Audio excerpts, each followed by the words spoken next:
நற்செய்தி வாசகம். மத்திய எழுதிய நற்செய்தி 11ஆம் அதிகாரம். ஆண்டவரின் உயிருள்ள வார்த்தைகள் 20-24 முடிய.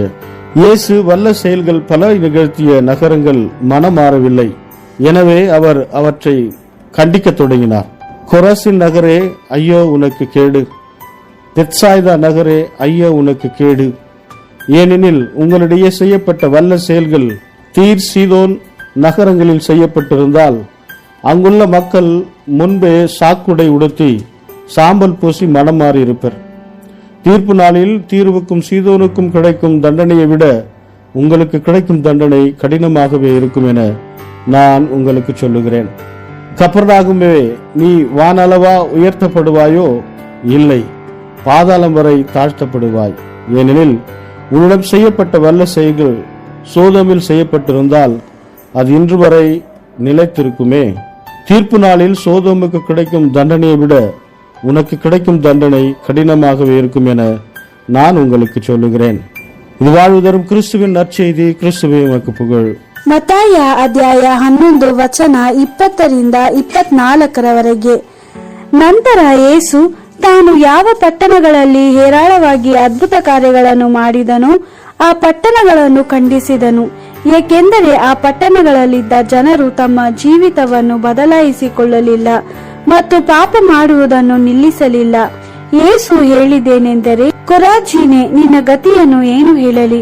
ಬೆತ್ಸಾಯಿದಾವೆ, ನಿನ್ನ ಗತಿಯನ್ನು ಏನು ಹೇಳಲಿ? ನಾನು ನಿಮ್ಮಲ್ಲಿ ಅನೇಕ ಅದ್ಭುತ ಕಾರ್ಯಗಳನ್ನು ಮಾಡಿದ್ದೇನು. ಅದೇ ಅದ್ಭುತ ಕಾರ್ಯಗಳನ್ನು ಟೈರ್ ಸೀದೋನ್ಗಳಲ್ಲಿ ಮಾಡಿದರೆ ಅವುಗಳ ಜನರು ಬಹಳ ಕಾಲದ ಹಿಂದೆಯೇ ತಮ್ಮ ಜೀವಿತವನ್ನು ಬದಲಾಯಿಸಿಕೊಳ್ಳುತ್ತಿದ್ದರು.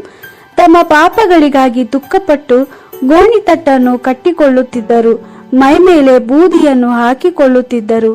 ಆದರೆ ನ್ಯಾಯ ತೀರ್ಪಿನ ದಿನದಲ್ಲಿ ಟೈರ್ ಸೀದೋನ್ಗಳಿಗಿಂತಲೂ ನಿಮ್ಮ ಸ್ಥಿತಿಯು ಬಹಳ ದುಸ್ಥಿತಿಗೆ ಒಳಗಾಗುವುದೆಂದು ನಾನು ನಿಮಗೆ ಹೇಳುತ್ತೇನೆ. ಕಪೆರ್ನೌಮೇ, ನೀನು ಪರಲೋಕಕ್ಕೆ ಎತ್ತಲ್ಪಡುವುದಾಗಿ ಯೋಚಿಸುವಿಯೋ? ಇಲ್ಲ, ನೀನು ಪಾತಾಳಕ್ಕೆ ಇಳಿಯುವೆ. ನಾನು ನಿನ್ನಲ್ಲಿ ಅನೇಕ ಅದ್ಭುತ ಕಾರ್ಯಗಳನ್ನು ನಡೆಸಿದೆ. ಸೊದೋಮಿನಲ್ಲಿ ಆ ಅದ್ಭುತ ಕಾರ್ಯಗಳನ್ನು ನಡೆಸಿದರೆ ಆ ಜನರು ಪಾಪ ಮಾಡುವುದನ್ನು ನಿಲ್ಲಿಸಿಬಿಡುತ್ತಿದ್ದರು ಮತ್ತು ಇಂದಿನವರೆಗೂ ಅದು ಪಟ್ಟಣವಾಗಿಯೇ ಉಳಿದಿರುತ್ತಿತ್ತು. ಆದರೆ ನ್ಯಾಯ ತೀರ್ಪಿನ ದಿನದಲ್ಲಿ ನಿನ್ನ ಪರಿಸ್ಥಿತಿ ಸೊದೋಮಿಗಿಂತಲೂ ದುಸ್ಥಿತಿಗೆ ಒಳಗಾಗುವುದು ಎಂದು ನಾನು ನಿನಗೆ ಹೇಳುತ್ತೇನೆ. ದೇವರ ವಾಕ್ಯವಿದು. ದೇವರಿಗೆ ಕೃತಜ್ಞತೆ ಸಲ್ಲಲಿ. Gospel according to Matthew chapter 11 verse 20-24. Then Jesus started to denounce the cities in which he had performed most of his miracles, because the people there did not change their ways. Alas for you, Chorazin and Bethsaida! If the miracles worked in you had taken place in Tyre and Sidon, the people there would have repented long ago in sackcloth and ashes.